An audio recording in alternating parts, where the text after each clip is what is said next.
I'm Evan Thomason for This Week in Santa Clarita. Right now I'm joined with Jeff Barber, who's in charge of the city's Art and Public Places program for the city's Arts and Events Division.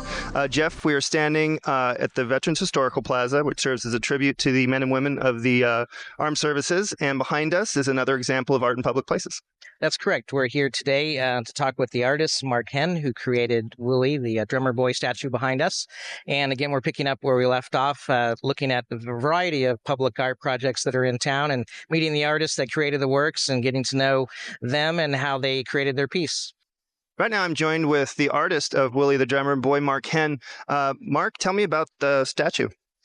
Well, Willie is a real character. He was a real drummer boy from the Civil War. And he was selected by the committee that helped design the plaza here, because he best represented the good ideals and things that a U.S. soldier represents. He was awarded the Medal of Honor during the Civil War. He was the youngest recipient of the medal, and he won it basically for doing his duty. It wasn't a case of, he went in and killed a bunch of rebel soldiers or anything like that. He basically stood his ground and did his job, and did it in such a way that earned him the Medal of Honor. And the other idea was, at least concerning the plaza, that the creators really liked was the fact that he was a young boy. I think he was 10, 11 years old when he won the medal.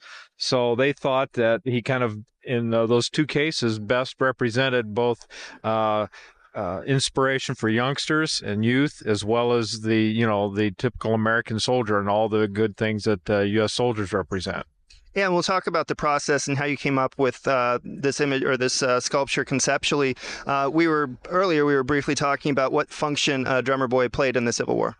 Right. Well, you had on a Civil War battlefield, it was a lot of noise, a lot of chaos going on.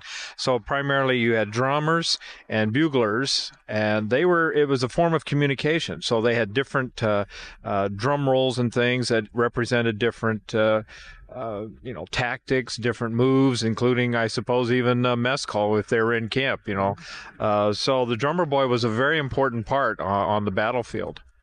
Now, let's talk a little bit about the process. And I know just from us speaking earlier that you didn't really have an image to go off of, so you're more looking for something that would fit the period.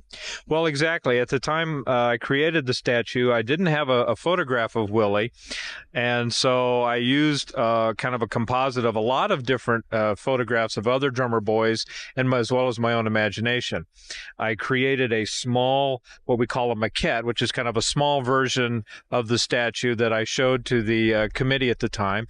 And once they approved that, then I was able to enlarge it in clay first, just a little bit larger than this. And then once that was all finished, I take it to the foundry, which is a local foundry in Devon Bronze Works in Burbank. And they take it and cast it in bronze. Okay. And then, so how long did it take from conception to completion? 9-10 months, maybe. It's not quite a year, I don't think, altogether, because I had to sculpt the little one first, and then sculpt the big one, and then it takes about 3 to 4 months in the foundry to be cast in bronze. So maybe 10 months or so. Okay. Mark, I want to thank you for joining us, and I want to thank you for filling us in on the story of Willie the Drummer Boy. You can come out and see Mark's work here at the Veterans Historical Plaza in Old Town Newhall. For This Week in Santa Clarita, I'm Evan Thomason.